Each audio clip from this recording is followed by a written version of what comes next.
আমাদের বাংলাদেশে দেখা যায় কেউ কোটা বিরোধী আন্দোলন করছেন, কেউ কোটার পক্ষে আন্দোলন করছেন। আপনার কাছে স্পষ্টভাবে জানতে চাই, ইসলামে কোটা সিস্টেম এটা অনুমোদন করে কিনা। ঢাকা বিশ্ববিদ্যালয়ের একজন স্টুডেন্ট জানতে চেয়েছেন, জাবের, উনি এই প্রশ্নটি করেছেন।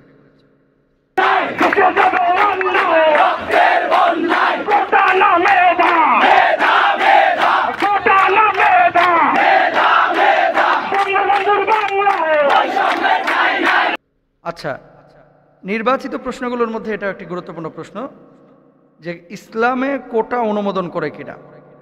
দেখেন, যদি সরাসরি বলেন যে কোটা এই শব্দটা ইসলামে আছে কিনা কোরআন হাদিসের মধ্যে, তো কোটা তো আসলে ইসলাম শরিয়ায় এইভাবে ডিরেক্ট নাই। তবে সিস্টেমটার কথা, কর্মক্ষেত্রে প্রায়োরিটি কে পাবে, কাকে নিয়োগ দেওয়া হবে, কাকে চাকরি দেওয়া হবে, কাকে নির্বাচন করা হবে, এগুলো তো শরীয়তে আছে।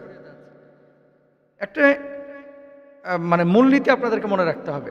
ধরেন, সাহাবী রিদওয়ানুল্লাহি আনহুম আজমাইন যখন একটা অঞ্চল জয় করেছে, জয় করার পরে এখানে যে গনিমতের মালগুলো অর্জিত হয়েছে, সেই গনিমতের মালগুলো সাহাবীদের মধ্যে বন্টন করা হয়েছে। বাংলাদেশে স্বাধীনতা সার্বভৌমত্ব রক্ষার জন্য যারা যুদ্ধ করেছেন, এই মানুষগুলোকে সরকার পুরস্কার স্বরূপ মুক্তিযোদ্ধা ভাতা দেয়, তাদের ছেলে মেয়েদেরকে ফ্যাসিলিটি দেয়। সরাসরি এটাকে হারাম বলার কোনো সুযোগ নাই, কারণ সার্বভৌমত্ব রক্ষার জন্য যারা নিজেদের জীবনকে বিতরণ করেছে, বিলিয়ে দিয়েছে, এই মানুষগুলোকে পুরস্কার স্বরূপ অন্য মানুষকে উৎসাহিত করার জন্য এটা রাষ্ট্রনায়ক করতে পারে। এখানে শরীয়তে কোনো ঝামেলা নাই। মূল যে সমস্যাটা, ধরেন যিনি যুদ্ধ করেছেন তিনি উপকার পেলেন, তার পরিবার উপকার পেল, কিন্তু তার পরবর্তী 5 জেনারেশন, 6 জেনারেশন, 3 জেনারেশন, পরবর্তী জেনারেশন, তাদেরকে যদি উপকার দেওয়া হয় তাহলে রাষ্ট্রীয় নাগরিক অন্যান্যরা ক্ষতিগ্রস্ত হবে কিনা, এটা হচ্ছে মূল বিষয়।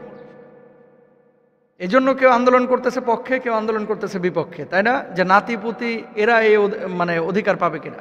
তো এটা বিচারাধীন একটি বিষয়, সেটা রাষ্ট্র সিদ্ধান্ত নেবে। আমরা যে বিষয়টি বলতে চাচ্ছি, হকুল ইবাদ বলে ইসলামে শরিয়ায় একটি বিষয় রয়েছে, যে কিছু জিনিস আছে মানুষের হকের সাথে সম্পৃক্ত।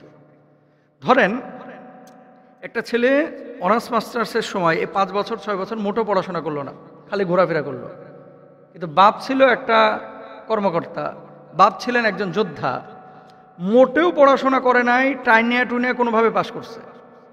এখন সে পরীক্ষা দিল, টেনে টেনে সেখানেও পরীক্ষা পাশ করলো। আর আরেকজন যিনি মেধাবী, উনি ফার্স্ট বয়, উনি সেকেন্ড বয়, উনি দেখা যাচ্ছে 100-র মধ্যে 96 পাইছে, আর ওই যে টেনে টুনে যে পাশ করছে ও পাইছে 33।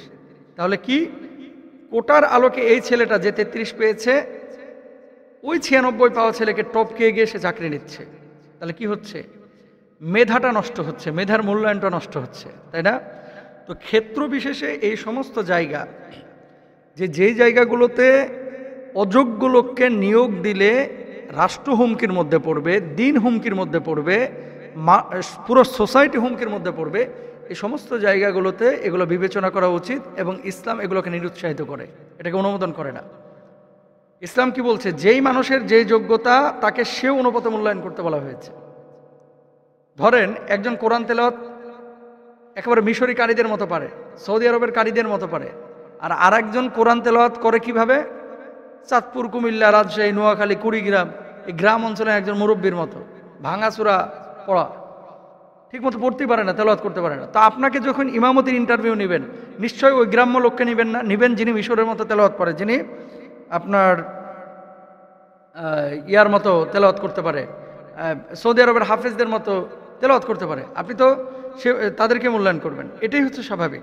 তো এই জায়গাটা থেকে আসলে আমাদের খুব ফিল করা এবং খুব চিন্তা করা উচিত যে আমরা কাদেরকে নির্বাচন করছি। এবার আসেন, যদি সরাসরি এটাকে হারাম বলেন, কোটার বিপক্ষে আপনি কথা বলেন, তাহলে রাষ্ট্রের জন্য যারা জীবন দেবে, রাষ্ট্রের সার্বভৌমত্ব রক্ষার জন্য যারা লড়াই করবে, এই মানুষগুলো কিন্তু নিরুৎসাহিত হয়ে যাবে। তাই যোগ্যতা অনুসারে মানুষকে বিবেচনা করা উচিত। যারা আন্দোলন করছেন এবং যারা পক্ষে বিপক্ষে অবস্থান নিয়েছেন, নিট অ্যান্ড ক্লিন একটা টেন্ডেন্সি আমাদের ভিতরে কাজ করা নিয়ে আসা উচিত, যে কোটি কোটি জনসংখ্যার দেশ হচ্ছে এই বাংলাদেশ। আমি কোটার কারণে, হ্যাঁ, প্রতিবন্ধীকে আপনি যদি সুযোগ না দেন, এই মানুষগুলো কিভাবে এগিয়ে যাবে? তো সেক্ষেত্রে তাদেরকে যোগ্য করে তোলা, যারা পড়াশোনা করছে না কিন্তু কোটার সুবিধা নিচ্ছে, তাদেরকে যোগ্য করে তোলার দায়িত্বও কিন্তু যারা নীতি নির্ধারক তাদেরকে যোগ্য করে তুলবে এবং তাদেরকে সেই কর্মের ব্যবস্থা করে দেবে। তো কোটাকে সরাসরি নেগলেক্ট করা এটা মানে উচিত না। আবার কোটার মধ্যে থেকে পড়াশোনা বর্জন করে অযোগ্য হয়ে আপনার ফ্যাসিলিটি নেওয়া এটাও কিন্তু উচিত না, কারণ এখানে একটা হক্কুল আইবাদের বিষয় রয়েছে। ঘুষ দেওয়া অনেকে চাকরি নেয়, কি করে? পাশ করছে টেনে টুনে। আরেকজন দেখা যাচ্ছে আপনার ফার্স্ট ক্লাস ফার্স্ট হয়েছে, কি করলো? 18 লক্ষ টাকা ঘুষ দিয়ে ওই যে 9 নম্বর সিরিয়ালে ছিল, 12 নম্বর সিরিয়ালে ছিল, ওই ছেলেটা ঢুকে গেলো। সম্পূর্ণরূপে হারাম, এটা কোনোভাবেই জায়েজ নেই। সুতরাং আল্লাহ তাআলা আমাদের সবাইকে বোঝার তৌফিক দান করুন। এগুলো নিয়ে বাড়াবাড়ি ছাড়াছাড়ি না করে আমরা যোগ্যতার ভিত্তিতে মানুষকে মূল্যায়ন করি। আল্লাহ বুঝদান করুক, বলুন আমিন।